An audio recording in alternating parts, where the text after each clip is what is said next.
Infrastructure remains the bedrock upon which any nation's growth and functionality are hinged. The recent investment in roads, rail, port and housing is critical in attracting investors to the economy. In a bid to bridge the huge infrastructure gap in the country, which overs around $100 billion annually, an equivalent of about 189% of the projected federal budget of $35 billion for 2021, the federal government has embarked on massive road rehabilitation and construction in various parts of the country.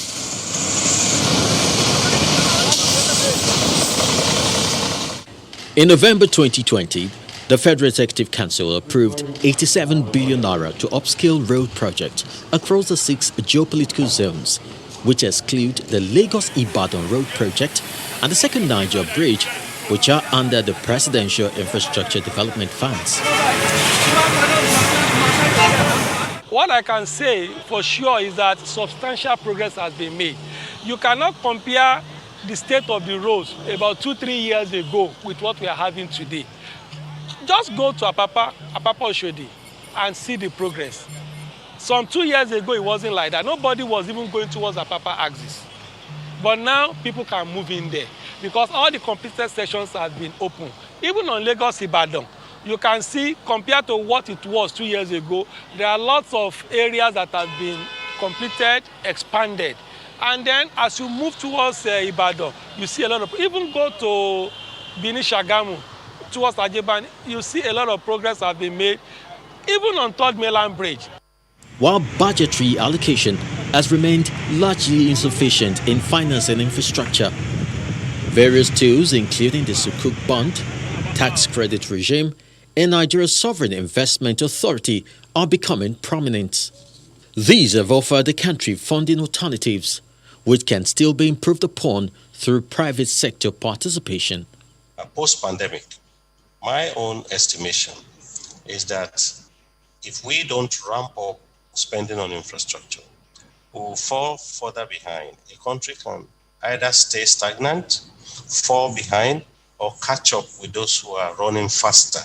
There's need to replicate commission like Infrastructure Concession Regulatory Commission, RCRC, at federal level.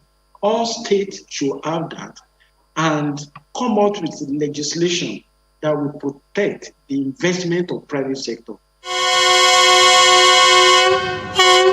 With the 186-kilometer Abuja-Kaduna rail becoming operational, the $1.5 billion 156-kilometer Lagos-Ibadan channel, which is the first part of a new 2,733-kilometer Lagos-Kano standard gauge, has also commenced operation. Likewise is the 326-kilometer Warri to Itakwe standard gauge line. In the housing subsector, there appears to be a number of plans still in the pipeline, including the federal government National Social Housing Program, which aims to build 300,000 housing units for low-income earners.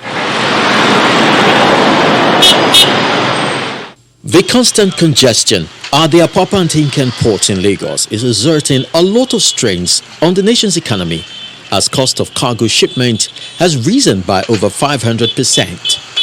This is further compounded by a 1,000% increase in haulage fee for containers. In order to curb this lingering dilemma, an approval of $4.6 billion has been granted for the implementation of the first phase of the Ibom Deep Sea Port. With the construction of the Lekki and Bonny Deep Sea ports already ongoing, hope might be in the horizon. While these projects are laudable, sustained funding and the will to ensure completion is most desirable. Chris Elams, Channels Television News.